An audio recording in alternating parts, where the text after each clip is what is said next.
one. If you don't have one, don't even bother. You got to wait like an hour for a cup of coffee. I can make a whole pot of coffee in that time. All right, we may be live. Let's find out if we're...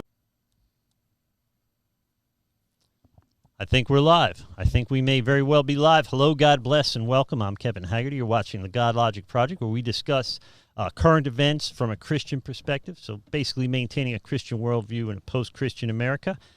We have, of course, the big news on every channel. The thing everybody's talking about is the death of George Floyd and the protests and riots and everything and looting that went along with it. So I got a couple of guys that have been on the show a few times already. They were nice enough to come back tonight, so I'm going to introduce you to them in a second. First, play the intro music. Hello, God bless, and welcome. I'm Kevin Haggerty, and this is the Godlogic Project. Shut up, Kevin. That's right. I'm Kevin Haggerty. That's Mike Houston telling me to shut up like he does every week. Mike, by the way, couldn't be with us today, couldn't get out of work, but he's with us in spirit because he's once again telling me to shut up. In the studio today, I have Jim Howard. I'll let these guys introduce themselves to you because they've both been on the show before. They're actually personal friends of mine as well. But we have two important perspectives on what's been going on in the last couple of weeks here. So we haven't done a show in a couple of weeks. Feels good to be back in the studio. I just wish it was under better circumstances because this is a topic that's heavy on my heart. I'm going to go over to Jim. Jim, introduce yourself real quick while I go make coffee. Jim Howard with Trinity Security Allies, where your church's safety is our ministry. Oh, make it nice and short. Yeah. How about you, Michael Carter? What's your name? I am Michael Carter, black by popular demand, and I just want to start off by saying I do not represent all of the black community. I do not represent all of the black clergy. I simply have, I don't even want to say a wealth of experience, but I've got some experience. I've got some, I've been around, and so I've got a perspective that while we're all unique individuals, I think my unique perspective has been shared with many black males here in America, although I have had opportunities that not many black men in America have had as well. Right. So I know your story, so we won't go too far into it, but you had every opportunity to not succeed in life, and through the grace of God, it seems you've not just succeeded, but excelled in what you do. Well, even before that, I had every opportunity to excel in life, and I decided not to. I did some independent research and followed what felt good and what looked good and what tasted good, smelled good, all that good stuff that was detrimental to my health and well-being. And by the grace of God, as you shared, I have overcome.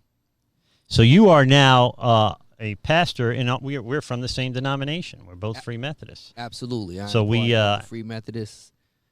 We Church have USA. Yeah, we have kind of a fairly similar backgrounds. I think we both made some of the same mistakes, I'm sure. So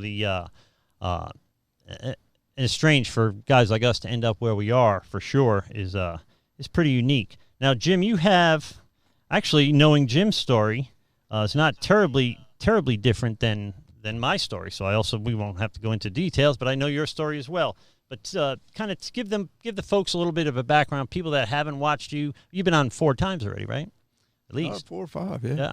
So people that haven't had the opportunity to know who Jim Howard is, besides the church security guy, which you're becoming kind of famous for, buddy. Yeah, that's what people say. Yeah, so people say, aren't you Jim Howard's friend when I go out now? Contact me and said, I heard about you up in Michigan, and I'm like, how does that happen? Where's Michigan? Isn't that cold? Yeah. I didn't even know they had churches in Michigan. That's crazy.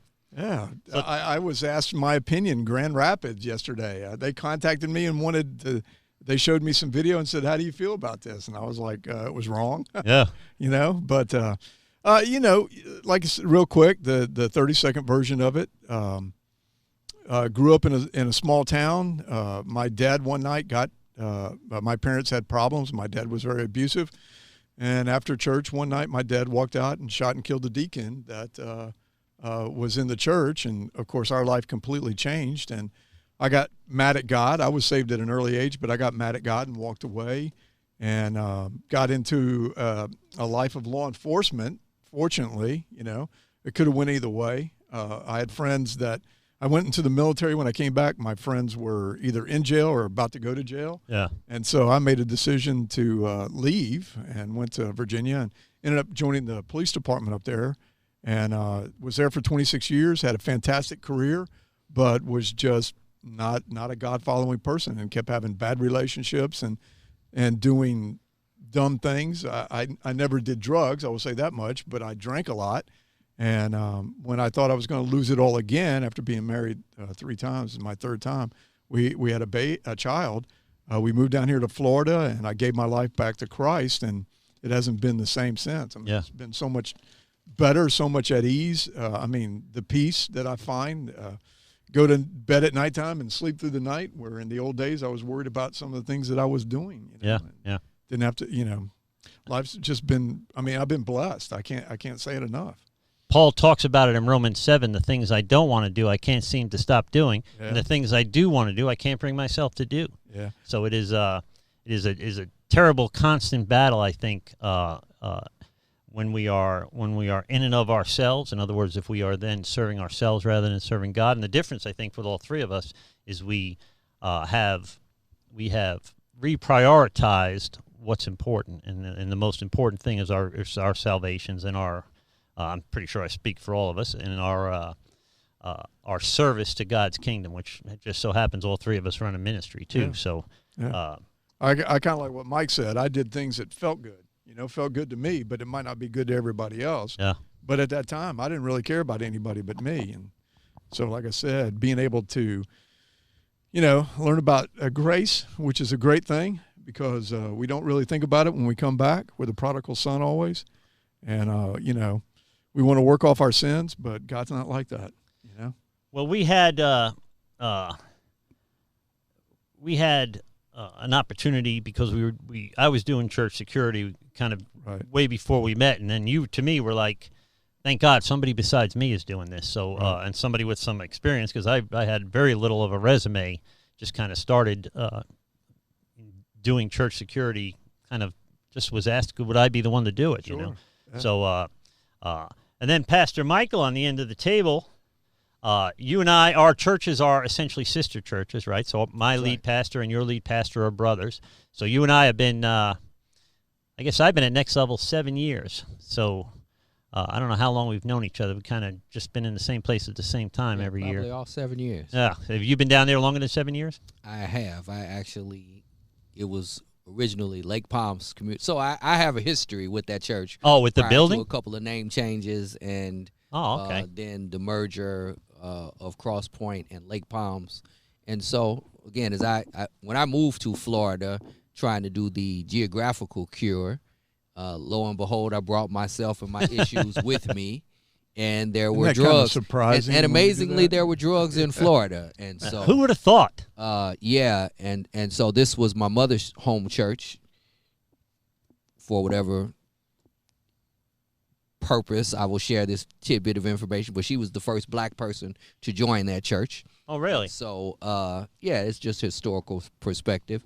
And so, actually, the church was a great demonstration of the love of God. These old white guys were just so nice and kind towards me, and they knew that I was Barbara's wayward son, and I was struggling with life. But whenever I showed up, they tried to be there for you, kind of stuff. They really were. They really were.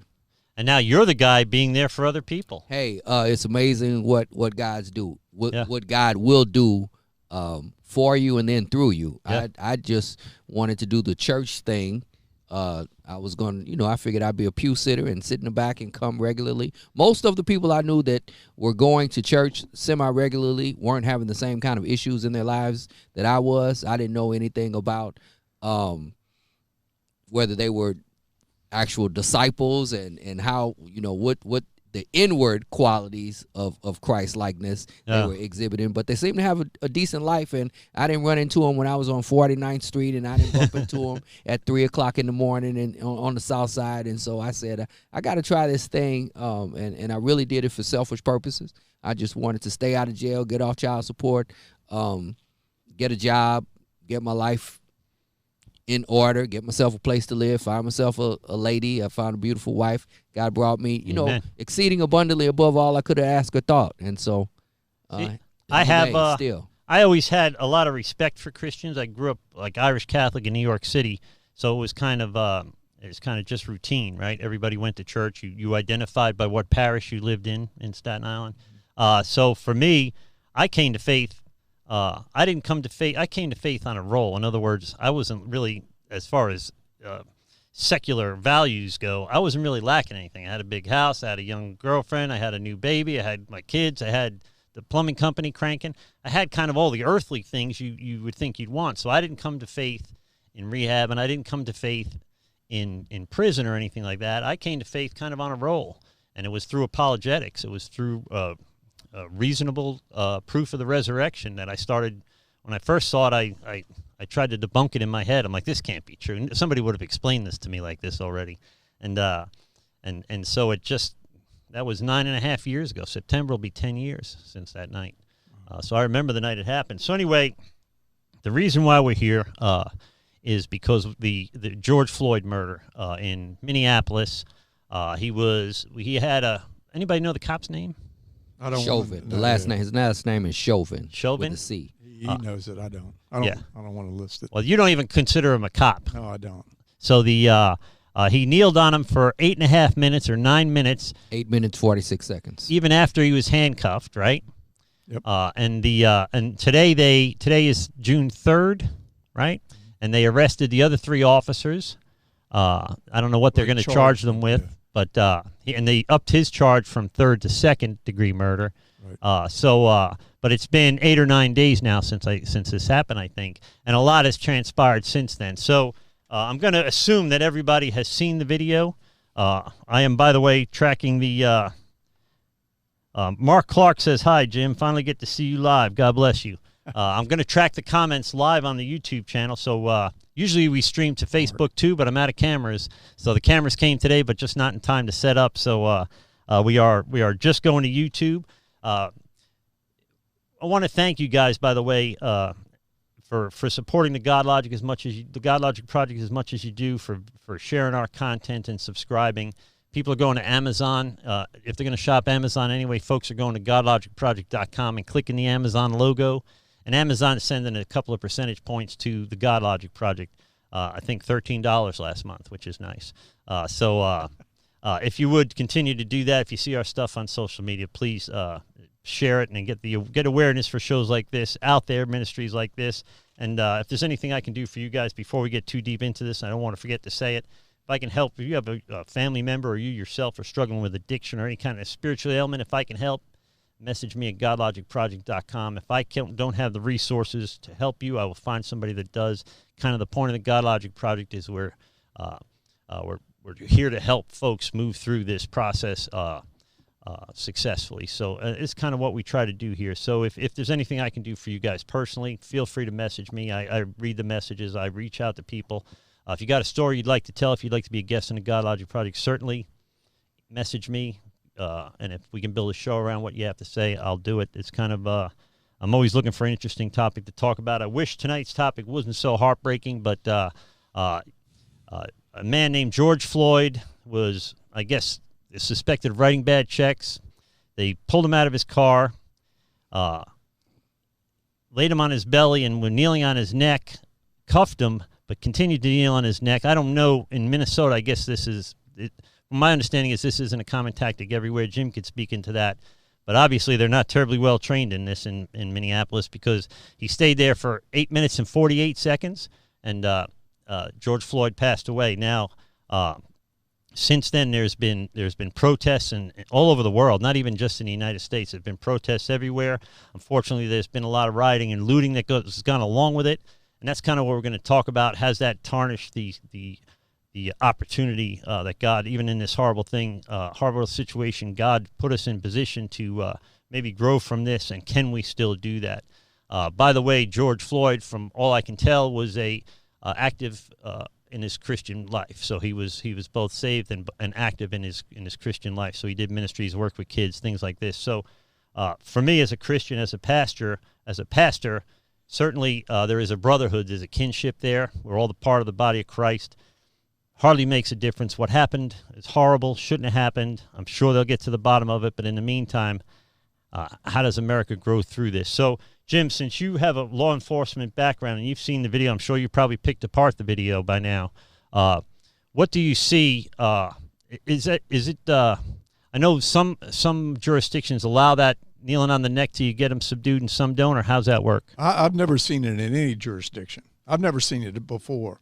I mean, this was just something that completely took me by surprise.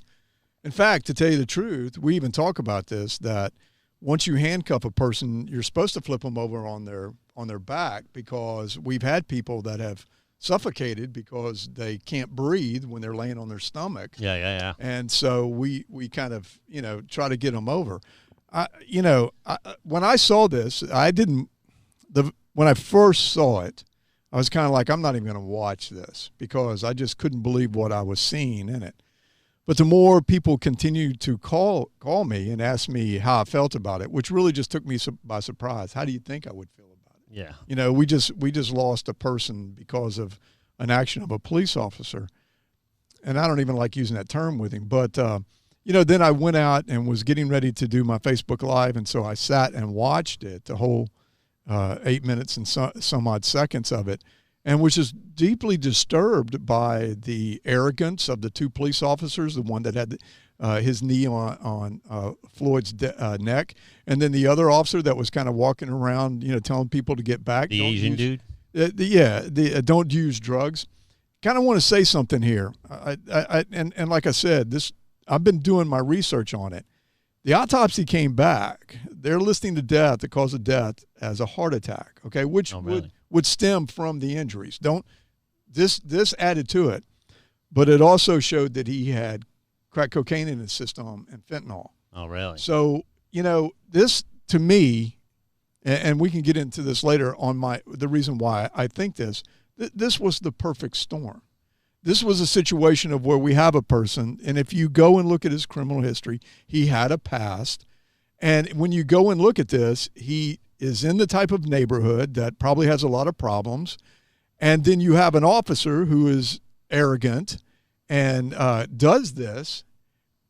It's like, well, like I said, I feel like I have a different point of view, and you were talking about conspiracies, and I'll get into this later, because this was just pure and simple. He was investigated. To me, that means that something's not right here. Yeah. You would think he would have enough common sense. I mean, I cannot fathom this. Well, we're going to go through that, because it seems to me we're talking about 4 police officers and not just one. In other words, right. Just the human instinct to protect the life didn't seem to be there. It was amazing to me. Well, I think that's the complacency of police departments. I don't want to say all police departments. But I think that's a complacency a lot of time with police departments, is that there's not it's the situation that they are in. It's all across the board. There's no reason why he should have done what he's doing. But I teach at the academy. I would not want to be a police officer today. No, just would not.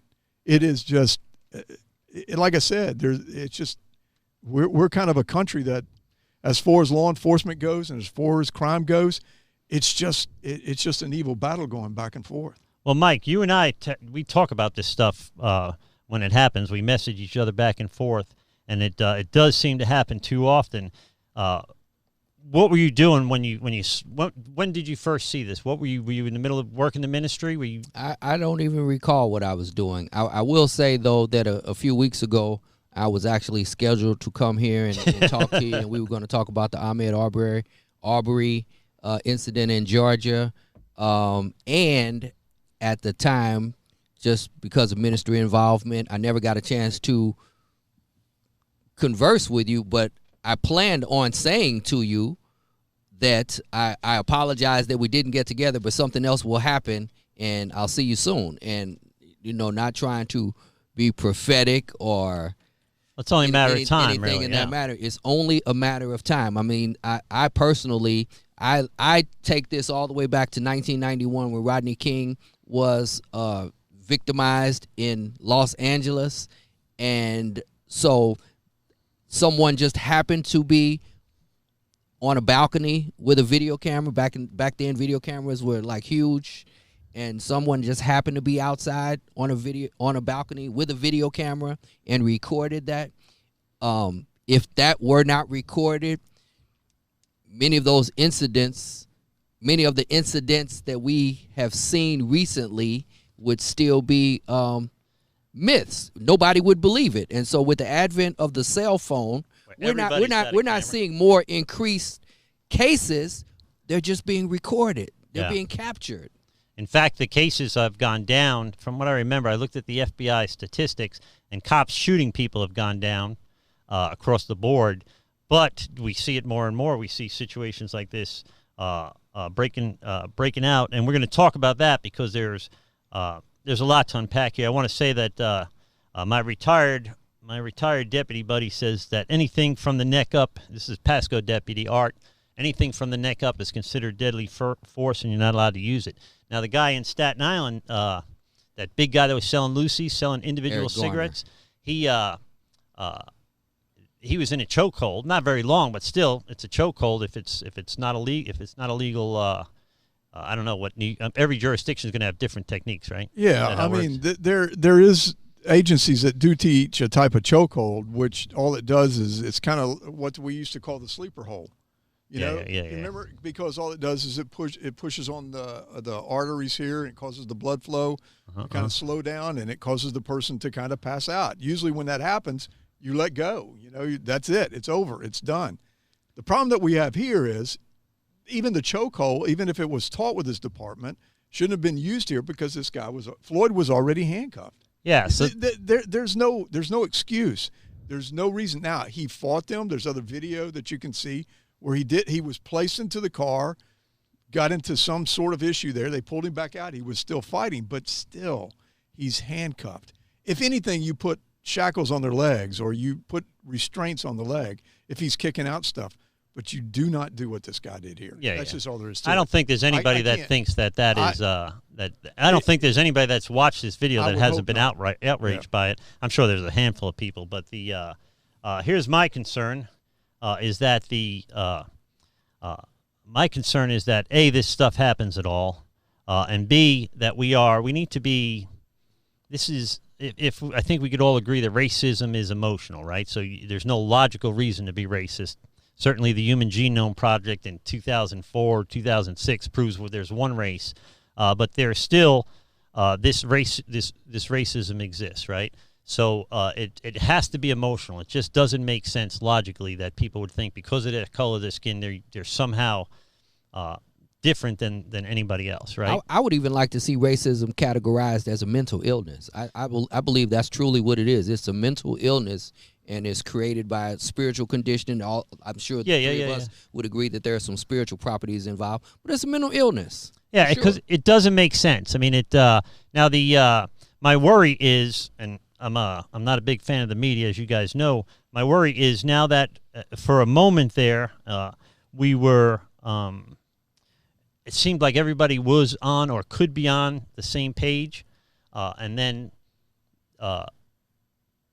you see the looting, and the riots, and this conspiracy and that conspiracy, and then George Floyd is lost in all that confusion. Sure. And I think I'm afraid we lost an opportunity to move this conversation forward. So, Mike, can I ask you why you think we lost an opportunity to continue to move this forward? Because most of the people that are up in arms about rioting and looting, first of all, I'm not condoning rioting and looting, but the people that are up in arms about rioting and looting have lost sight of George Floyd. The looters, they're just trying to get some Converses or some Nikes or a jersey or whatever they can get their hands on, but there are still protesters who have not lost sight of George Floyd's life and don't want to see it be lost in vain. Because George Floyd does not just represent George Floyd. George Floyd is Trayvon Martin. He's Eric Garner. He's Philando Castile. He's Sandra Bland. He's numerous names and people and individuals and communities. And so it's never the problem with the straw that breaks the camel's back. It's the million straws underneath went before it. So, but here's what I think is unique about this George Floyd case is that there's extenuating circumstances in a lot of the cases you named. Resisting arrest, things like that. I can't find an extenuating circumstance, and this is just brutal, right? So, but here, when I say we, I mean we as a nation, not we three sitting in this room. But my worry is we had an opportunity to kind of put this thing to rest, to have a conversation about it, and now it makes it very easy for people that don't want to have a conversation in the first place to dismiss the whole thing. This is what worries me. I want to throw something in here. I was contacted by Grand Rapids to take a look at some video that they had where there was another case of, to me, police brutality. Of course, it was against a white guy, and but one of the things that I noticed, I was watching. They had the moment that it went from a protest to a riot and looting. They were watching it. They were videotaping it. And the amazing part about it, those that were there to protest, legally protest of something that they were upset about, you could see the look on their face when the first, like door was smashed, that they were looking at each other like, what the heck just happened? This has now gone out of control. You could see people leaving. You could see people grabbing other people and saying, it's time to go, it's time to go, it's time to go. So we got to understand there's a right to protest. I don't have a problem with that. We look at some of the peaceful protests that have gone on around this country. It's been unbelievable. And there's been peaceful protest on this, Oh yeah, definitely. But we have a separation. There's a separation here. The memories of look, everybody, even like I said, we can sit in this room and agree that this was an atrocity. Every one of us can sit in this room. Every one of us has a different opinion on, I like the way Mike listed all these people that had been killed. Well, but what you didn't list, and I didn't hear in, were the officers who have been ambushed while going to domestic violence calls, or the officers that have been ambushed going to their police cars at nighttime. We've lost 2 police officers last week that were answering calls for service for people needing help. But we're not talking about that. We're talking about this right here. And I think that's where sometimes we have the division. There is, I'm going to say, like I said, I'm going to get into this in a minute when you let me have the floor for a second. Satan is loving this right now. Yeah. He is dancing like crazy because he has really worked on tearing this country apart. We have slid down this slope. We've gone for a long time where God has been taken out of so much stuff.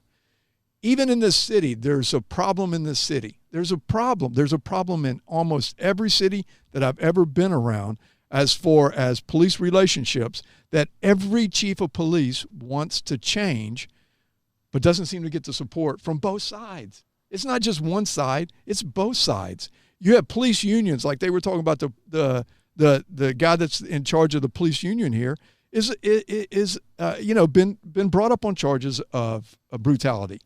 There's a problem here.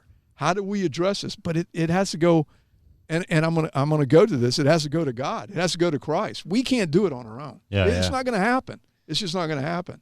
So I mean, you may go, well, that's an easy solution. No, it's not. No, because we don't have brave people. We don't have brave Christians. Christians don't want to touch this. This is a hot potato here that they want to toss to somebody else to handle instead of us getting together and locking arms and saying, we got to have this change here. I almost want to. I love what you just said, Mr. Jim, because I don't want to say that I'm embarrassed to be a man who belongs to a church and a denomination and a leader, but it's a shame that we can't mobilize 200 godly men to go to a peaceful protest and pray and ensure that there are no rioting and looting. What Mike, church? sign me up. What church can mobilize 200 men to go anywhere and pray? Trust me, brother. I'm agreeing with you. And also get some strong men. We don't need Deacon Earl from 1912, but some manly men. Oh yeah, some manly men that can pray and also be influencers and keepers of the peace. Peacemakers. I'm sorry, not keepers. Peacemakers. Yeah, I've seen some praying between even the cops and the protesters. Sure. I'm sure they're not praying with the looters and the rioters, but I see them praying and marching with the protesters. So there is that spark of hope there. But the thing to me is and you kind of touched on it a little bit, Jim. But we need to be need to be kind of rational about how we approach this. If we have an emotional problem, there's only going to be a logical solution to it. We can't out emotion the other side, which is what we get from CNN and Fox and everybody that you put a camera in front of. All they're firing for is a couple of seconds of a soundbite so they could become famous, but they're not moving towards a solution. So that's why we have these conversations, why I built this studio, that we can sit here and actually talk about it and offer some kind of dialogue amongst people that may never. Mike's black and from St. Louis, and you're a cop, and here you are sitting here talking about it. And white. Make sure you put in the white part in there, because I used to be a white criminal, and I still have trouble with cops. Now I'm a pastor. We're talking they're still all the locking time me about up. that. So this is an opportunity here on the Godlogic Project for us at least to have this conversation and have the tough conversations that it seems like too many people are unwilling to have. What they are willing to do is say the things that have the 5-second soundbite, come up with a catchphrase of the week, get invited onto CNN and Fox and MSNBC, but then again, what happens? Mike had a whole list of people. Once this settles down, does anybody really want to move towards a solution? And how do you do it? I'm going to even go a little more about. I was impressed that you listed all those names. Don't get me wrong on that. I was impressed with that. But out of 800,000 police officers across the United States, I don't think that's. I think there's a bigger problem here. Well, let me just say I'm not talking about. What I'm referring to is that many of those cases, those incidents, they were recorded, and so that what happened, and we don't need the media. Yeah. There is no Black America, but I'm tempted to say Black America doesn't need the media. If there is a Black America, please sign me up, because I'm sure the taxes got to be cheaper. But just let me know where to go. I'll join you. So these cases, we don't, because of social media and everyone has a recording device in their hand almost at all times, those cases are circulated within the community. I mean, they have a couple 100,000 shares before you even see it on Fox News. Yeah, before you even see it. I remember after the Pulse nightclub. There are cases that I've never heard about that I see shared through social media. Oh yeah, after the Pulse nightclub shooting in Orlando, I started seeing these horrible anti-gay memes going around, and more often than not, it was my gay friends doing it. What worries me is we work ourselves up into a frenzy, and perhaps the church does this as well. But we begin to share the things that scare us or the things that bother us amongst ourselves, and we're working ourselves up into a frenzy and moving further away from coming up with a logical solution, and closer to the continuation of everything he just talked about. I want to go back to what Mike's talking about as far as the cameras go. When the video cameras were first introduced into police cars, I was one of in our department, we were looking at it, and I was one of the first ones that looked at this really hard. And I was for it. I mean, I was for it. And here's the reason why I was for it. You might not understand this. CYA, I'm sure. No. Doesn't have anything to do with CYA. I didn't have to worry about that. That was my friend. That's great. Yes, sir. But what it helped me with was when I had that drunk standing in front of me that threw up on my shoes and was belligerent to me and continuously called me every name that he could think of. When I walked into court and he's standing there in a three-piece suit with a fresh haircut, and his attorney's saying Mr. Jones would never do anything like this, and I throw in the tape, the judge gets to see exactly what I'm seeing out there. I think video cameras on officers should be required equipment. I have no problem with that at all.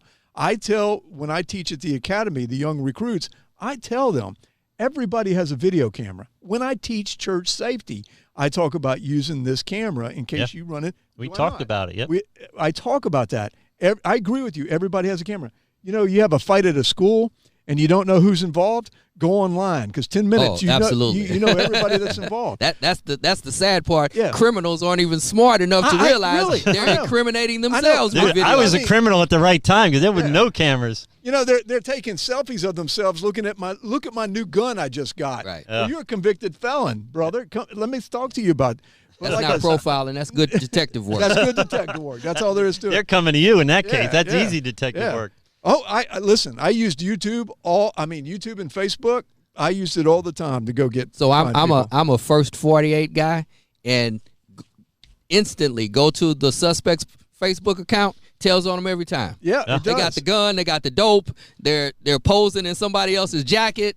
I have friends of mine that are, I don't know where they got the money, by the way, but they're posing with a bunch of hundreds and a gun. And I'm thinking to myself, why don't you just go turn yourself in for being a drug dealer? That's what you look like. I had a Facebook post of a girl that was, and it was funny because she was well endowed, okay, and she had this, like money fanned out. Yeah. And when I looked at her picture, there was a credit card right next to her, and I blew it up, and it wasn't her.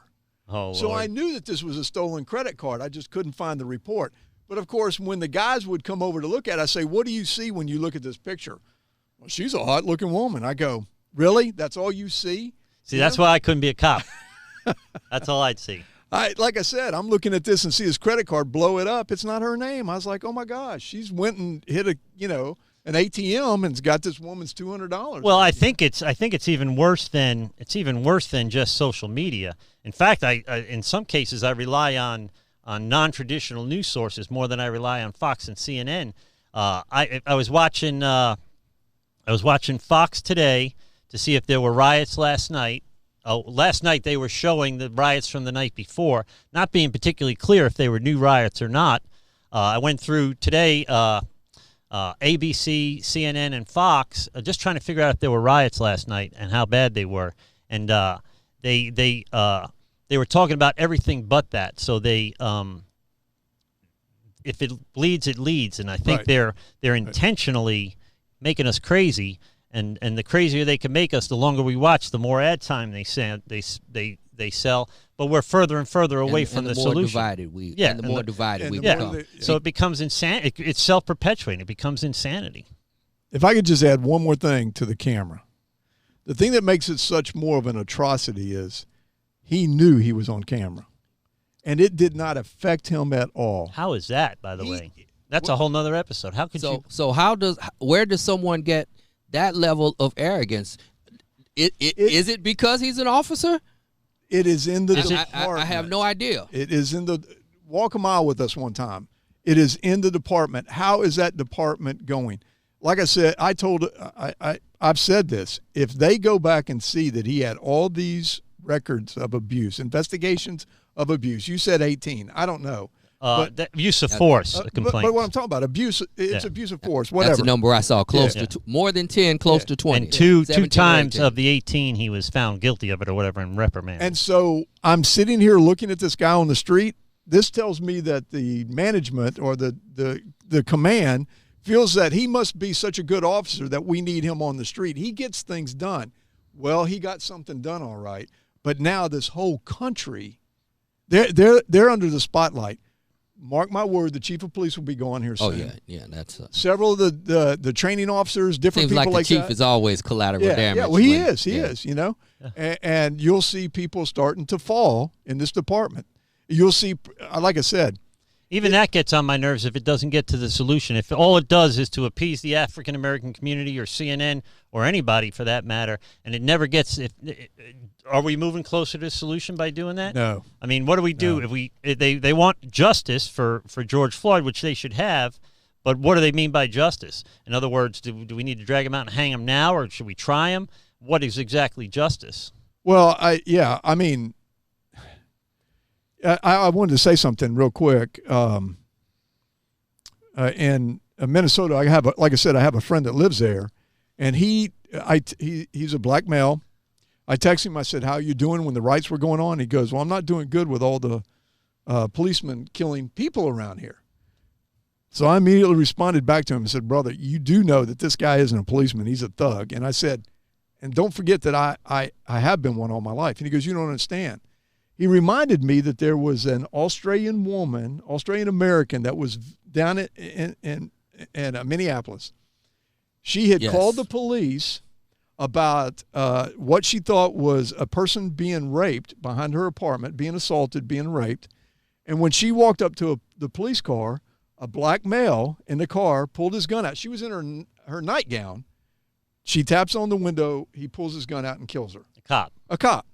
Now, he's serving 12 and a half years because they charge him, which is good. I mean, But when they looked at it, they said one of the problems that they felt about it was that the fast track that they put him through the academy to put him on the street, that he didn't have the proper training, and he had already once again been complained on for, abusive use of force. So there's a problem here, a history of problems here that should have been addressed a long time ago. That most people in the community would just fall under the label of their systemic issues with policing in the black community. Yeah. Well, do we even know, by the way, that this guy was racist? Do we have any proof of that? I mean, how do we know this is race motive? It's not. I don't know that you can ever attach that. Like his Facebook or something, right? Well, you would whatever the investigation is. Look, you have to understand, and I mean, like I said, when we work these cases right here, I mean, I know why they didn't charge him the first day. They wanted to get the federal government involved in this. They don't want it to be theirs. They want somebody else to handle this because, think about this for a second. If he knows skeletons in somebody's closet, they're scared to death right now. So that's one of the things that they're thinking about. But, or they allowed him to continue to be a police officer after all these different complaints. Like I said, there's so much wrong here. This is a department that is going to be falling apart. Hopefully they're going to bring somebody in that's going to take control of it and make it a better department. The training's got to go into it. All these different things are going to happen. Listen, you got a police union leader that they're saying is racist. They're already talking about how bad he is. But yet in Minneapolis, this is what I've heard. I do not know this guy from Adam, but I have known a lot of police union presidents that I have said, "How did you get it? You got it because you're the biggest mouth and run your mouth and complain about everything. We don't like the shoes we wear. We don't like the uniforms we wear. Complain about everything." So, well, how do you then justify? I mean, a lot of these things happen in a African American controlled city with a black mayor, black police chief. And a lot of these events happen there. How do you then justify? Here's the thing: if we're gonna really go after racism, we need to be able to identify it, not just because it was a white guy and a black guy, or a black guy and a white guy for that matter, but there's got to be some kind of proof of motive, doesn't there? Well, I would say that this would have happened if it had been a white guy. It wouldn't have mattered. That guy was destined to do something like this to somebody. Yeah, it'd be interesting to see if all the 18 complaints were all against black people. You might have that's kind of proof. Well, yeah, and that's good proof, right? And he's still there. I mean, if we're gonna have some kind of, and we should have some kind of special prosecution for hate crimes. I know the federal government has, but don't you have to prove it? Or if you don't, is it justice? So then, how do we get to? How do we get away from these 5-second sound bites and taking the word of Chris Cuomo and Sean Hannity of what's going on, and really getting down to moving this ball forward and putting an end to this stuff? Mike, what do you think? I like what Jim has already said. I have never heard anyone representing, endorsing police authority saying that there's something wrong with the system. And I cannot speak for Black America, but I would say as a collective voice, we're proclaiming there's something wrong. We're not saying the system's broken. I believe the system is doing exactly what it's designed to do. I'm sure Mr. Jim would disagree in that regard, but the system is broken. It's got to change. There's a study that comes out of Camden, New Jersey, which used to be one of the murder capitals of the world, and they completely dismantled their police force. And it's one of the shining stars. Their murder rate has dropped dramatically. That's a good word. Yeah, both words. Putting them together, I just coined that. Dramatically.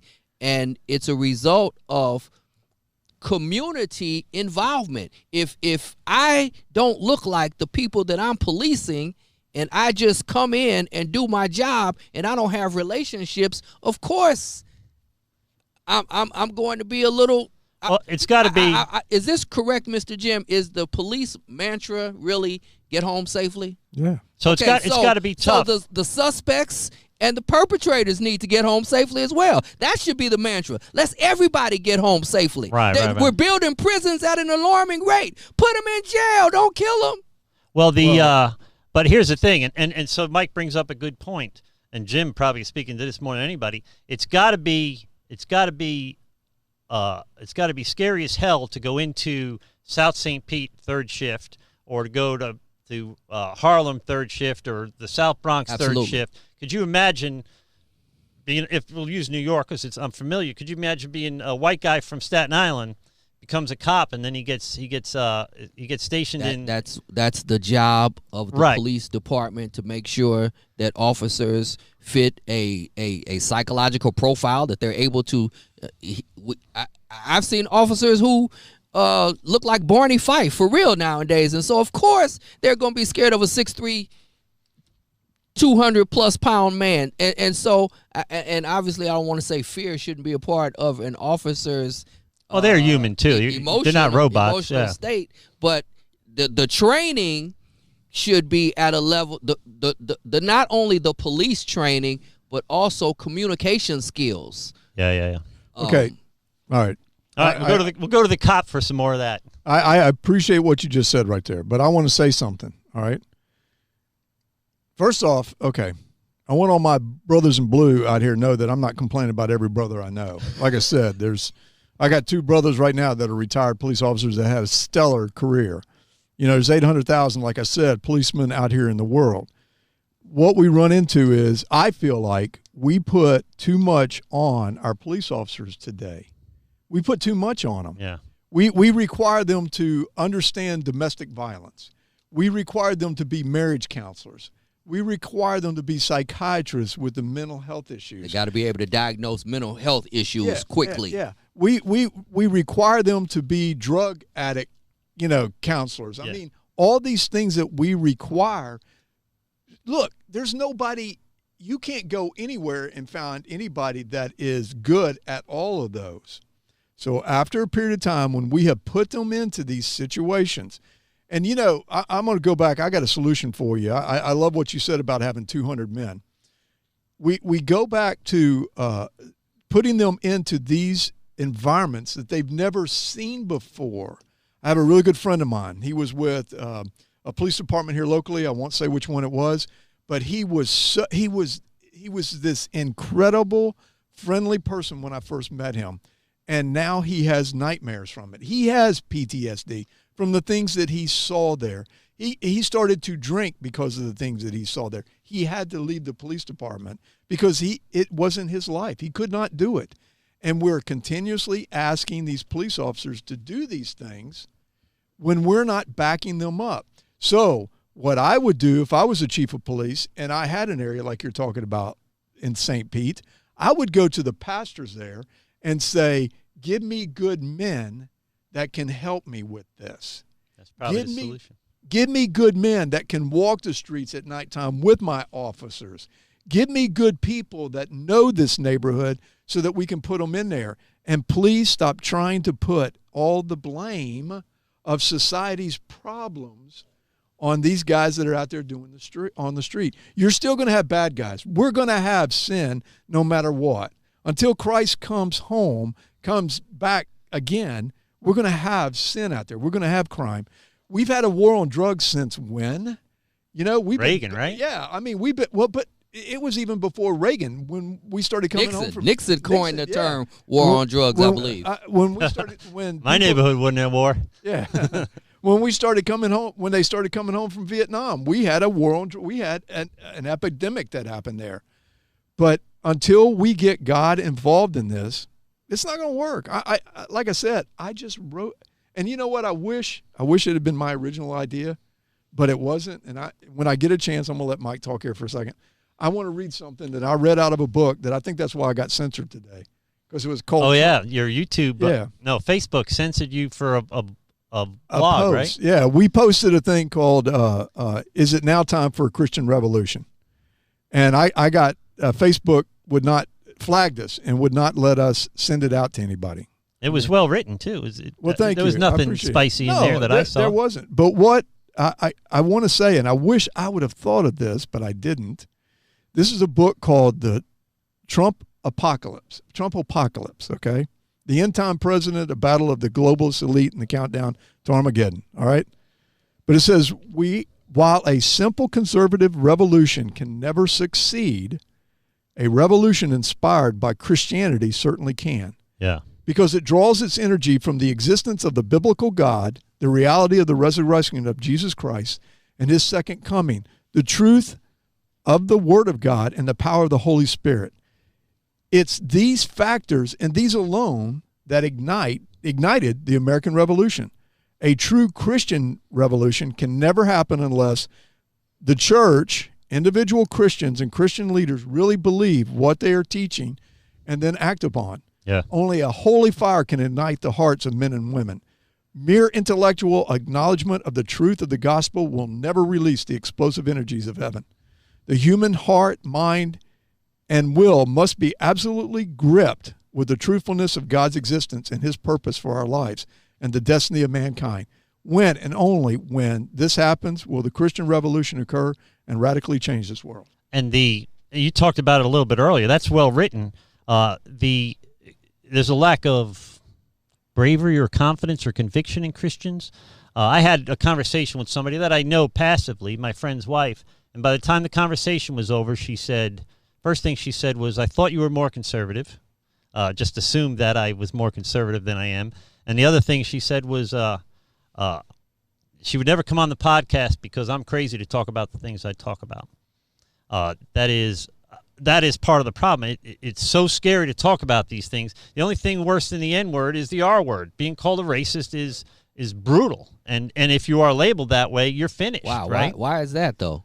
I actually, I'm glad you mentioned that because I have a friend from high school. I've actually known him since we were in grade school. Real intelligent guy, and in some conversation, he's one of those that doesn't post much, but he comments on everything and goes back and forth. And he's Googling, and he's got all the statistics. And he can tell you everything about Nazi Germany and Marxism and Leninism. And I mean, real bright, almost too smart.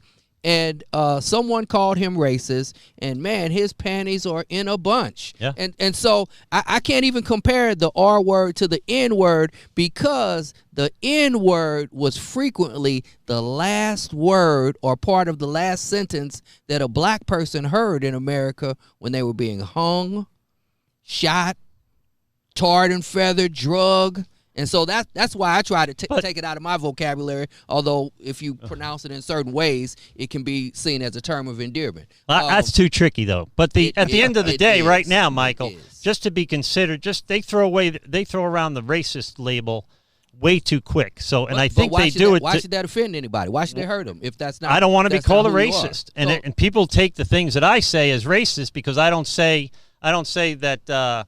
I don't say any of the hyper kind of left-wing things.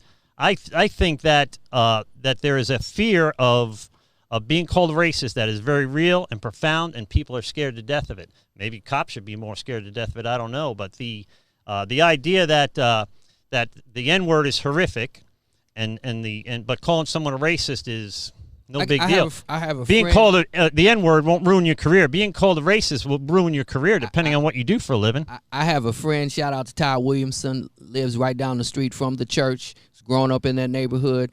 Todd is probably the whitest white man in Florida. Wakes up in the morning, I don't even think he drinks coffee. Wakes up and instantly dips. He's got a construction business. The man he lives in Largo and has 20 chickens in his yard. Drinks. Hey, you're being racist right now.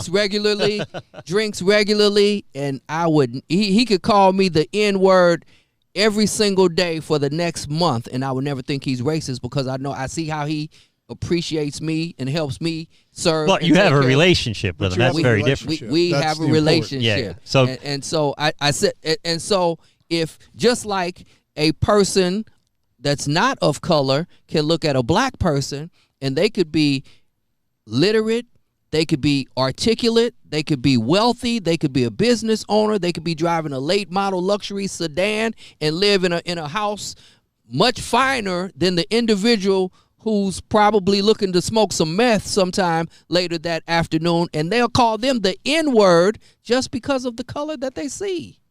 And yet black people in America navigate that regularly. You talk about some people with PTSD or whatever it is, and in need of some mental health that have endured trauma. Being black in America, True story. Since I don't even think George Floyd had been murdered yet, but since Ahmaud Arbery's murder, which was a month ago or something like that. So a couple weeks ago, my wife and I came to run an errand, and we came up to. So I live south of here, so we came north to Palm Harbor to her sister's house to run an errand. A package had been delivered. The sister was going to get on remote, and they were FaceTiming, and my wife would take the package in the house. And so we don't know her neighbors, though. And so here I am in Palm Harbor, pulling up in a driveway of somebody that the neighbors probably have not seen for a few days. My wife's walking around with this black cell phone that could be easily mistaken for something else that's happened in the past. And she's just as nonchalant and unaware of the climate. Yeah, love her to death. Just totally unaware of the climate. And I'm sitting in the car like the nervous getaway driver, like, babe, come on. We can't stay here. Because her neighbors don't know us. And so if her neighbors mistake this for being something and her phone is mistaken as a weapon and authorities come and the situation doesn't go well, I kid you not. We were probably at Drew Street before South, you felt safe before I again. felt comfortable again. Yeah. Well, that is a real problem, and but it is a real perception of a problem, but is it a real problem? In other words, statistically speaking, the cops aren't hunting down black dudes. I mean, it just doesn't. The numbers don't bear it out. You're absolutely correct. But when you're black in America and you know this is a reality of life, you can't play those odds, Kevin. But I don't think.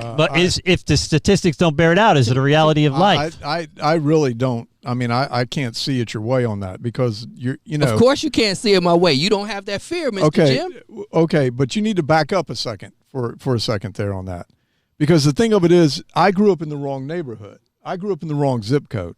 So if I went to a neighborhood that my '68 Volkswagen sedan wasn't listed in that neighborhood, I'd have been picked up the same way.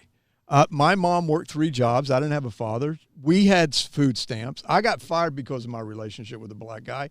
I know about racism. I truly understand about racism. I remember bringing 3 of my closest friends who happened to be, and I mean, I don't want to go into the whole story now. You and I can talk about it later. But I went to an all-white church, and we played football every Sunday. And I had 3 of my friends that I bowled with, and I did also. We talked about cars, women, and sports.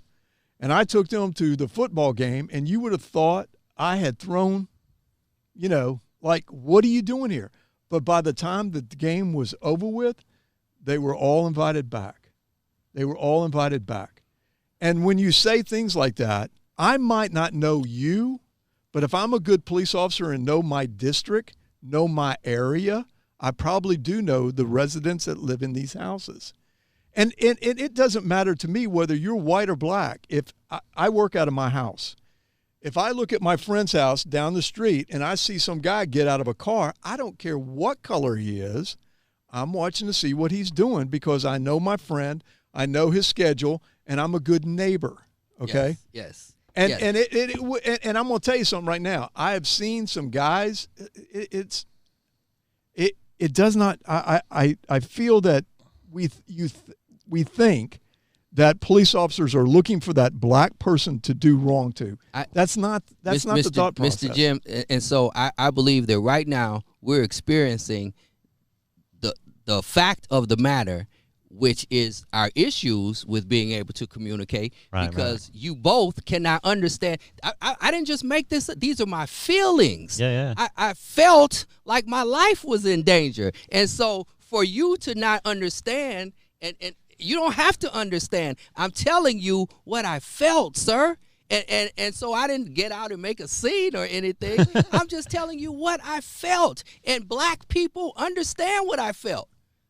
But is it real? Now, is it unfounded? Well, to some degree it is, but I think when we turn on... Philando Castile had a license to carry his weapon. Didn't have it, right? He wasn't that the guy shot in the front seat? He was shot in the front seat. But he alerted. So mistakes happen. That's all I'm alluding to. Mistakes happen. And so there are situations that black men in America have to navigate to make themselves not appear as a threat, and that's not liberty and freedom. Well, I had I had a guy working for me years ago, and here's a true story. I would like a black man to please call in and tell me that I'm talking crazy. I'm not saying that you're talking crazy. We've been on the air for an hour. I'm just thinking that you need to say that this is all people. It doesn't, I can go and show you video after video where white officers have walked up to people that they don't like in the neighborhood that are white, that they pepper spray because they don't like them. They've shot them. They've done all these different things like that. It's not just one. No, you're absolutely correct. Okay. But I'm speaking to you from the perspective of a black man. I'm sharing, sir. I'm just sharing my perspective with you, and I wish you would just. I appreciate your perspective. At least give me that. That's my perspective. I appreciate your perspective. This is my life. I am 53 years old. I'm not just making this up. I appreciate your perspective, but people walk through the woods at nighttime and think they're going to get attacked by an animal. I just think that we need to get somehow past this point. That's my point I'm trying to make here. Absolutely. I'm trying to get past the point of where we're thinking that every time we go into a neighborhood that we don't live in, that we've got to be afraid of that. I'm trying to get past this point. I go, but there are some concessions that I have to make because I don't think liberty and justice apply for everyone here in America. Well, we have I'm going to open the phone lines, by the way, as soon as the phone turns on. All this time, we've had a ton of comments, so I'm going to fall way behind here. But one thing that I liked, my daughter Casey says, Pastor Ernie Sunday at our church said, you're talking about the house divided. Satan's house is never divided, which seems true. Evil seems to be better organized than good, it seems, at least right now, which is a very good comment. Retired Deputy Art says he had an in-car camera and a body camera, which solved more problems than it caused for him. Casey says it's not a legislative problem. There's probably some kind of legislative solution to it, though. Then there was kind of a conversation back and forth. The girl that filmed it was 17 years old, from what I'm reading here. There was one that claimed that she was a police officer. Okay. All right, and we need rid of the Holy Spirit, but not Trump. Oh, Trump, he isn't a Christian. Oh, Trump is the Antichrist, so we'll skip that one. I think the Antichrist is supposed to be handsome, so it can't be Trump. There's one being held for review about white privilege.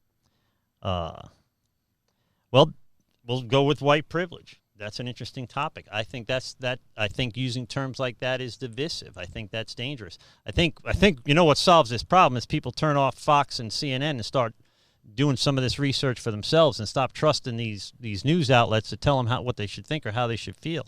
I think that I'll give you an example of it. Years ago, I stopped watching the news pretty much after the last election, but I was always kind of a news junkie, but I would have to bump back and forth between Fox and CNN to kind of get an idea of what might be the actual truth here, But that is, I've kind of stopped following the news to some extent. I watch a little bit of it every day, but I'm not addicted to it anymore.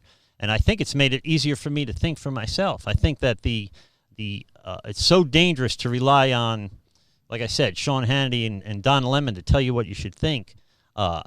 Very dangerous, very as important as this topic is, or any topic that affects our whole country, but as important as this topic is, we can't just rely on people that get paid by how many people watch their show, and so they're always going to go with the hyperbole and the misedited videotapes and things like that. So we need to be very careful. You say, going back to Mike's thing about we can't understand his experience, which is very true and part of the problem. Your idea of having people from the community, from the churches in the community, kind of almost be like social interpreters. Really good idea, I think. But you were also, Mike, you were shocked when I said that the R word is worse than the N word. But you don't feel that way because you can't relate to that any more than I can relate to the N word. First of all, that's not a word that I even throw about. It does not matter because I think at its very core, if we take the emotion out of the word, it's perfectly all right. If you just take the word, just a pianist, you gotta have the hate in it. A pianist loves the piano. Yeah, it's okay if you love. First of all, there is no race. There's only one race. Right. So both spiritually and scientifically, by the way. Exactly, scientifically, what exactly does that mean? So race is actually a social construct that is used to create people in levels of hierarchy, so it best serves those who want to be the power structure. And keep us divided, by the way. And a lot of my more conspiratorial friends make pretty good arguments these days with the idea that if the 99% would stop fighting one another over these $20 an hour jobs, the 1% would be in trouble. Yeah. Well, I'm not going to go into the socialist thing because I'm a free market guy. That's not a social commentary. But the idea that we somehow are supposed to. Maybe I'm naive. I mean, should I be hating more people than I hate? Even before I became a pastor, before I got saved, I got along with everyone. So I'll give you an example of what I'm talking about, and I'm not just self-aggrandizing, but after the O.J. Simpson verdict, what year was that, 92? That was way back there, right? Way back then. 94? Well, after the O.J. Probably because that was like the carrot after Rodney King. Right. So Rodney King was 93, so O.J. had to be 94, 95. But after the O.J. verdict, I was shocked at people's reactions to it and how it divided along racial lines. So as somebody watching, and it was on TV every night, somebody watching the O.J. Simpson trial, I didn't think he should be prosecuted. I think he did it, but I think that there was, beyond a reasonable doubt, was met by a few things. So, but to see the African American community so happy and the white community so angry, not everybody, of course, but I was kind of stunned. I was shocked. And I find these things shocking that we're able to. We divided over a pandemic politically. We literally they led us to believe that our politics should be more important than our humanity. And so if you watch Fox, don't wear a mask. If you watch CNN, don't leave your house and wear a mask. It was how we're able to politicize things. I think I did an episode on it 6 months ago. But I literally think we're on the verge of civil war in this country. I think that just demonstrates, as simple as that sounds, it demonstrates a great demonstration of people being led astray like sheep, because if you watch Fox News regularly, you will have one complete different interpretation of every news event than the person who watches CNN, and I think that's by design.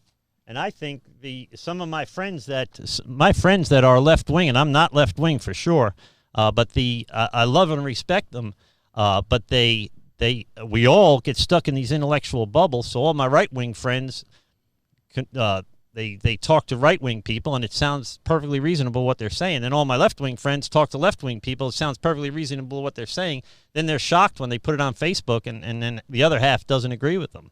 I want to go back to something that Jim mentioned earlier. I have the phones open. It may be a little tricky for me to answer, but the phones are open. When he was speaking of the neighborhood pastors and the police force working together, that's critical. And if you look at most of the areas, communities that are plagued with societal ills, the funding for the community or recreational centers, after-school programs, the arts in the school systems and districts have all been taken out.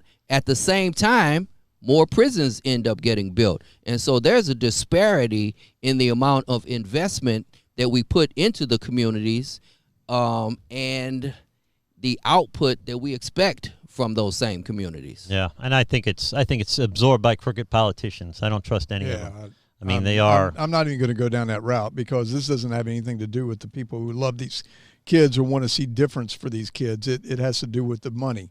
And you've got to follow back where the money is and where the money is going, because, like I said, it's always a squeaky wheel that gets greased. And if you complain enough or show enough issues, usually what happens is you do see a change. But you have to be that steadfast person that is going to continue to complain. So many times, and I know I've seen it, people just get to a point to where they don't want to complain anymore. Yeah. They've had enough. So then what happens? We lose it, or they move out. I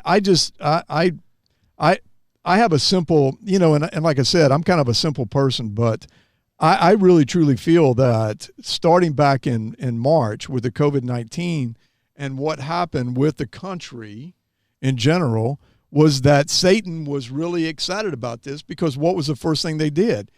You consider alcohol places essential, but you don't consider churches essential. And then you go through a month where everybody does exactly what they're saying they're going to do, but instead of the churches dying, the churches grew because we jumped on social media. Yeah. You know, something that we preach that is the devil's arm is social media or the internet and things like this. We as churches took it and grew. We grew. So that Which is the history of the church, by the way. The more they're persecuted throughout history, the more it spread. And so then when we turn around here, we have Ahmaud Arbery, who was murdered. I mean, that whole situation is bad. That whole situation is a terrible situation. You know, nobody should die over a property crime. I don't care who they are. And so we saw the American public, once again, kind of this little crack here, but a lot of people saw it one way and a lot of people saw it another way, so it's starting to split us. But the thing of it is, as soon as these guys were charged, it was like it fell off the face of the earth. It went away. Well, this is very different than Ahmaud Arbery in that this is pretty cut and dry. There's a lot of we talked about it on a show. We did. But what I'm getting at is, Satan has been out here stirring this. Okay, so Ahmaud Arbery didn't work. It didn't bring the country, like you're talking about your civil war, because there's a fight here. It ain't a fight against races. It's not a fight against, it's a fight against good and evil. We throw George Floyd in here. This is the perfect storm. Yeah. This is the perfect storm. This is a slam dunk. But what happened? The country united together. Left, right, different. For a second, I mean. Everybody united. Everybody united on this was bad. Let's have the protest. Let's have the protests that are legal protests, peaceful protests. Let's do the protests. But what happened? We have organizations that came in and said, we're going to split this apart. So what did we do? We have a nation divided again. So I go back to what I'm talking about. 200 Christian men, let's find those 200 Christian men. If we don't do something to correct this, right this ship, you're right. It's going to be a civil war, but it is not a civil war between races. It's a civil war between good and evil. Well, if it comes down to it, I'm shooting everybody. I don't care what color they are. Come near me and mine. I'm not bringing that ammo over there. So I think that there is the political pressure put on this thing is by design. I think people that are hoping for huge change in this country see an opportunity here. Certainly Antifa sees an opportunity here. And we can do a whole nother show on the conspiracies around this, which I don't think are terribly unfounded. The crazy thing is what I used to call crazy conspiracy theories, I think are possible now. Yeah. I used to doubt this stuff, but now I don't. So how do we then, Mike? If you were going to write the script for how this moves forward, how do you do that? I would have some consultation with I don't know. I really don't know. Perhaps start with you and me being president and vice president. No. That'd be sweet. I like to work behind the scenes. So, he would be your counselor. You could be the head of the CIA. Absolutely. I believe there has to be some community and police. I don't even know what the hierarchy of the police operation is. It changes, but there've got to be some community responsibility, of course, and also some dialogue, and the system has to be revamped. It has to be revamped so that I actually remember, and nobody else seems to remember this, but when I was in grade school, they used to show a little, they'd roll the video equipment in, and you knew you were going to watch a movie, and we used to watch a movie about Officer Friendly. And Officer Friendly looked like a milkman with just a badge and a little gun on his hip. And if you look at the police force today, they look like the Army. They're militarized. Well, this is, and maybe Jim can speak into this. I know you've heard my 9/11 theory already, but since 9/11, we've grown the police forces in this country, and by doing that, diluted the talent pool. So I think the teachers' unions kind of did the same thing. Why we struggle educationally is the union said we need smaller classes, smaller classes, smaller classes. We got smaller classes, and they're not performing any better, if not worse. I think because the talent pool, there's only so many people that can be a talented teacher, only so many people that are going to be a talented police officer. If you were to put 100 teams in Major League Baseball, think of what the pitching would be like, because there's not enough talented pitchers to support 100 teams, right? Have we diluted the talent pool since 9/11 and militarized our police department? Obviously, we've done that. But well, I'd like to address that because I will tell you, I started on the police department in 1975. Okay, I'm a little older than you think I am now. Oh my gosh! Yeah. I didn't know they had cops about. You mean You like might what? have been officer friendly. I might have You mean been. like White Earp and stuff like that? I had a revolver. Did I had a wheel gun. A 38? I had a 38. I had a wheel gun. I sure did.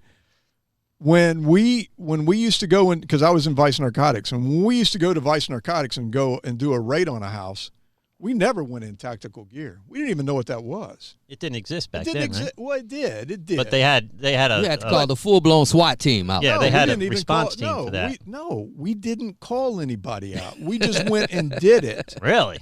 But when the first time a couple of our guys went in and the bad guys out had better firepower than we did, guess what? We started having to look at it as a military operation. Yeah. That's when it started. I mean, you want to – And that back in the 70s, you think? Oh, it was. Sure it was. I mean, we didn't have – I mean, like I said, my narcotics partner and I, we had transferred out. Some guys went in to hit a cocaine place, and there was, I mean, just guns everywhere, just blazing. And our guys had to back out like, what the heck just happened? We'd never seen this before. And so when you start to look at the progression, that's why we went to 9 millimeters. Yeah. We didn't have enough firepower. Why do you think we now carry shotguns and carbines in our car? Because they have the firepower to do this. Yeah. So the society changed on us. The whole system changed on us. And so we had to start to protect ourselves. Listen, do I want to put on that bulletproof vest and have all that gear on and stuff like that? It's hot out there. Yeah. You know, when I came on, I didn't even think of a vest. And 2 years or 3 years after I'd been there, I bought my own vest. Things were getting crazy. So like I said, you got to take a look at kind of the trend there as far as crime was going, because we had an officer that got shot by a guy that had a .308 rifle, and nobody could get to him because all of us had revolvers. And that was, I'm guessing, post-Vietnam, the explosion of the heroin market, the heroin trade. I mean, I think that kind of the drug trade probably had a lot to do with their ability even to have that kind of firepower. I remember an incident in the 90s. It was well documented. It was recorded of some assailants in California, I believe it was. Yeah. And there was a major shootout. Yeah. They had body armor and everything. The authorities actually had to go to a gun shop to get some weaponry. They robbed a bank so or I something. believe They just walked out. To your point, Mr. Jim, I'm sure that motivated a change in the armament for the state of California. And like I said, you know, when No, that was before 9/11. That was That back was in way the 90s, before too.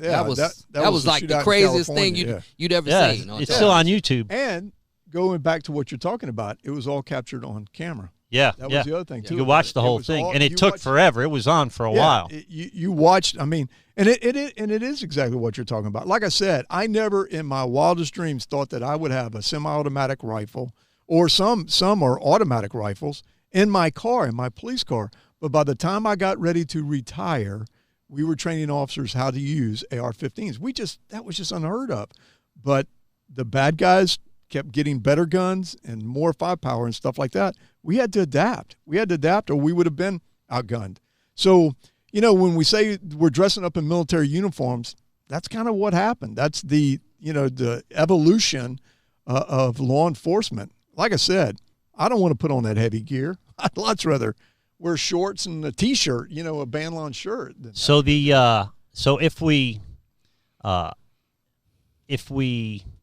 if it isn't the quantity and therefore the quality of police officers, not talking just equipment, but I mean, I think people are naturally inclined to be pastors, teachers, cops, firemen.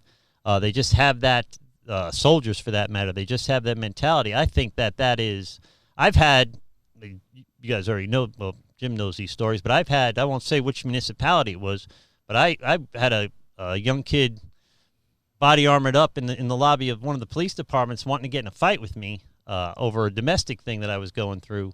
And he I think perhaps because I looked like I was probably covered with cement. I'd been working all day. I was probably bleeding and sweaty and dirty, and he just assumed I was another West Pasco troublemaker, right? There was a lieutenant, an older gray-haired lieutenant there that broke it, that kind of got between us, and we worked it out. But he was, to me, well, you know what he said? He said, "Where you stay at?" Like I couldn't put together a sentence. He needed to speak my language, and I said, "Well, I live in the house I pay for. I don't stay anywhere. I live in my house." And we ultimately, Jim, ended up like this, face to face, and he apologized. I apologized. It was over a custody thing, so I was very wound up back then. So but the way he came at me, this young kid, and the lieutenant was watching it. I don't know if he was a training officer or what, but once it got too far, then he just kind of broke it up, and I don't know if it was like an exercise in how to handle the white trash guy from Holiday or what, but it's a bad exercise. Well, almost got my butt kicked, and that would have been on camera. That film would have got lost, though, wouldn't it? Not. Look, you're asking about the quality of the person that's being hired. I remember the first time I went to teach at an academy, and they told me because I couldn't get a job. So they were hiring. The police department was hiring. Yeah. I could get a job at Burger King, but they're paying $10 an hour. But the police department here is paying $18 an hour. So it's a job. And I think when you get into that, that's a wrong place to be at. It needs to be a calling. And you got called as a pastor. God's been working on you from day one that eventually you would be a pastor. If I had not been robbed and carjacked, I would not be a police officer. Yeah. Because I was involved in catching the guy, and because of that, the excitement of it caused me to want to be a police officer. God puts those things in place that we don't see until we get older in life. So when we talk about the caliber of somebody, I got to go back to this again, folks. I'm sorry. I went through 26 years as not a Christian on the police department. I did 8 with Bel Air, and I had a lot of cases. You might not believe it or not, but had a lot of cases because people want to come over and steal what people have in Bel Air, so we had a lot of cases. But I was a Christian. I was a Christian and looked at life completely different. Yeah. And I wanted to, look, when I would sit across from a kid, 15 years old, one of the first questions I would ask him as I was sitting there doing the paperwork, looking at him, I would go, "Do you live with your mom or your dad?" First off, I'd say, "Do you live with your mom and dad?" Yeah. And I would get no. And then I would go, they would go neither. Then I would go who, an aunt or an uncle. The family has broken down. Yeah. Well, I think that's a big period of what's going on. Like I said, if we cannot turn this over, I'm just saying, God is the solution. It might sound simple, but it's not, because we got to have those 200 guys that are going to walk the streets. We got to have 400 guys that are going to walk the street. We got to have 600. We got to have a nation that starts to look at this. There is a revolution. The revolution is against the good and the evil. And what are we going to do about it? Are we going to sit here? I've got a guy right now that's trying to put together guys like you, because I'm going to include you on my list, that we're going to sit down and see what we can do as Christian brothers. Let's get rid of the pigmentation of our skin. Let's talk about Christ and how he sees us, heirs to the throne. There's no difference in any of us. We're saved by grace. We got to get this and then start going. Wouldn't it be incredible if 200 Christians showed up at some of these places down here and said, "Hey, look, please don't ride over here." After we prayed. Yeah, after we prayed. Sure, well, I saw protesters blocking the looters from burning up businesses and stuff. So there is that spark in there. Certainly, I mean, I don't know that they're Christian or not, but they certainly had the idea that we can't, this is going to get lost. The worst thing that could happen here is that this thing gets lost in the divisiveness of the media and our politicians. I tell you, to me, the media is just as much an enemy as anybody else is. Yeah. I mean, you can't turn on the TV without having either one of them. I don't care which one it is. You get nasty stuff said on both of them, and I'm like you. After a period of time, I got to turn it off. Well, we've been on the air, by the way, for an hour and a half, hour and 25 minutes. I'm willing to stay here all night. No, I'm not really. So the phone. I got to drive south before it gets too late. You got to get through Palm Harbor. You got to get out of Holiday. Well, you probably fit pretty well in Holiday. I'm going to go through some of the things we're seeing online here. A lot of thoughts about this being a systemic problem, and I think we would need to really define systemic. In other words, there's no laws that make this okay, so it's not a breakdown of the system, it's a breakdown of the application of the system, maybe. But that is, I think, a byproduct of disinformation from the media. I think that you're better off uninformed than misinformed in life. You need to have as background. Oh, Art says they used to have to get sponsored into the police department. I can tell you, by the way, the police department wouldn't take me. I tried a few times. You know, they have a lie detector test, and it doesn't help if you tell the truth, and it doesn't help if you lie. Yeah. I always got the letter right after the lie detector test. A young person says that and this is kind of, I think, this is part of the problem, is there's difference between fighting crime and hunting down a racial group. That's the kind of thinking that's feeding into this problem, and it's not the kind of thinking that's going to move us forward. That's what I'm kind of getting at. So I'd love to know. We're going to wrap it up here because we've been on for a while. People are still very active. I don't want to admit the issue is me. God is an easy excuse to hide behind. When I don't want to admit the issue is me, I can continue saying good and evil, grace, etc. At some point, I have to take action. Well, I totally disagree with that. I think that if you do have a heart for Christ, then you're going to take action. If you're truly a follower, you're going to take action. Yeah, and if it is just having a civil conversation, it's part of the solution, not part of the problem of hunting. The police are hunting down black people. Statistically, the numbers don't support it. It just doesn't. So, do we want to have any closing thoughts here, guys? Michael? No, it's been all well said. I'm talked out. So actually, wait, you're talked out? Earlier today, I just want to share with whoever's listening. Earlier today, I saw one, and I saw it yesterday, and I also saw it Sunday. So we feed the homeless regularly, and in the homeless community, there were black people, there were white people. Some of them have phones, but they're not on social media. They're not watching the news. They're trying to survive. Yeah. They're helping out one another. They work together. They hold places in line. They take plates to other people, and they have absolutely nothing. And so I believe that the simplicity, Mr. Jim keeps saying he's a simple person, but if America could ever just get back to the simplicity of life and getting to know your neighbors and looking people in the eye and saying hello and responding, how you doing, and just treating people like people. I mean, these homeless people, everybody should be homeless just to live like that, and so we could all get along. It's been beautiful, absolutely beautiful. I can tell you. So I would rather spend my time feeding the homeless people that are living in community together than marching and protesting all the stuff I hate. Because I can be a demonstration of love to people who aren't loved, but they know how to love one another. Yeah, and you then live the gospel. You be the gospel, which is something I'm always driving down people's throats. It's not just good enough. There's a big difference between information and transformation. And it's not just good enough to be able to quote chapter and verse, which I, as a pastor, can't do very well, by the way.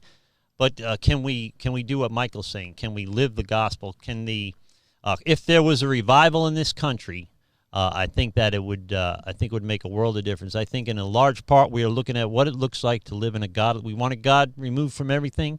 This is what it looks like. It is. By the way, my prognosis is not good. I don't think the what lays ahead is any kind of solution at all. And I'm afraid it's because people are misinformed. They are fighting in terms of emotion, right? So if I can out emotion the person I'm talking to, then I'm right. You can be the most emotional person in the world and be wrong still, right? So we need to really have the kind of conversations that you and I have when no one's around. Just to have there's got to be a way of being able to have these conversations and not everybody leaving butthurt all the time, and that is that's where it's going to begin. But I can tell you that my personal look, I've had the camera on Mike the whole time. I'm the engineer. I'm both the engineer and the host, so I keep forgetting to change the camera angles. I think that we need to, if we just one person at a time, just start living that gospel, like Michael was just saying. I've been in 12-step programs a long time, and I've literally sat down and ate McDonald's with a homeless person and a lawyer struggling with the same problem, right? So these are two people whose paths would never cross. One pulls up in a Lincoln Navigator, one pulls up with a shopping cart, right? They both have a common problem. Neither of them can quit drinking, and they want to. I'm going to choke myself up now. So this is the reality of our situation. I think our problems are if we turn off CNN and turn off social media, I think we're going to see our problems are not as bad as everybody thinks they are, and they are socioeconomic problems. It just doesn't make any sense that it be simply the color of skin. Now, we can have bad experiences that cause us to misinterpret things, but and everybody has that, or maybe I don't, but a lot of people have that. But it just seems to me that Michael just hit the nail right on the head. There is a humanity that they need to extract from the narrative in order to keep the narrative going. Absolutely. You know what I mean? just want to say one other thing. I always try to find God in everything that I experience, and so this has just been another revelation of God's great transforming power, because even though Jim does not represent the law enforcement right now, he is. I'm still going to call him Jim the Police, and so I'm sitting being recorded while talking to the police officer who's taking notes, and I'm going to get up and leave and go home. Maybe. Don't press your luck. Yeah. Jim, do you want to say any closing words before we sign out? Yeah, I do. When the COVID-19 kicked off and churches kind of shut the doors, one of the first things that a lot of people did is like, what are we going to do? And there was a lot of gnashing of the teeth and throwing on the sackcloth and throwing the ashes on. But I looked at it and said, this is an opportunity.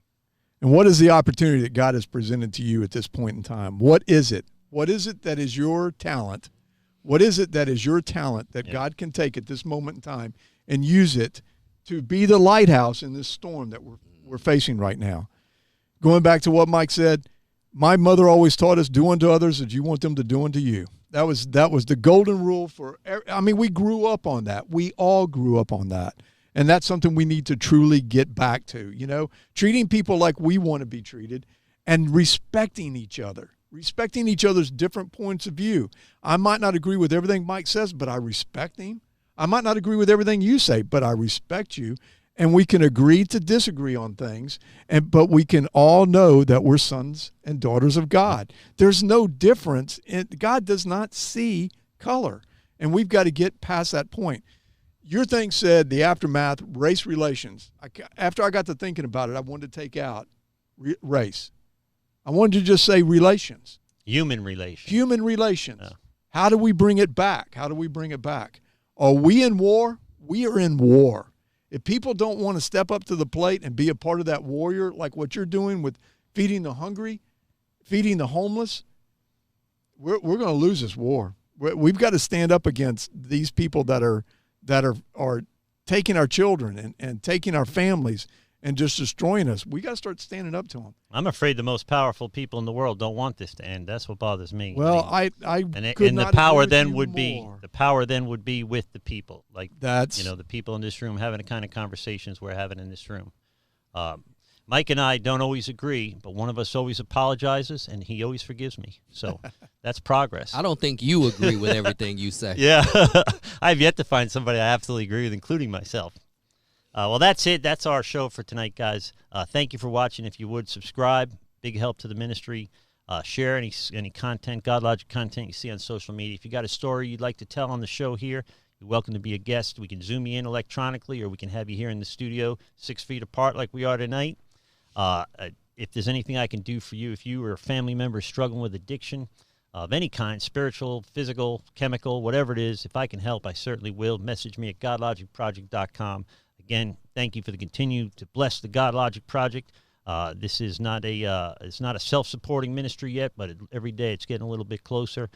So I'm looking forward to the day where I don't have to keep coughing up money to keep this thing going. That's what I'm looking forward to. Amen. And I really do appreciate you guys watching. A lot of people watched all the way through. No one told you they love you today. God loves you. So do we. Receive that. Be blessed. And we'll speak soon. Thank you. Thank you for supporting the Godlogic Project. And if no one's told you they love you today, God loves you. So do I. Receive that. Be blessed. We'll speak soon.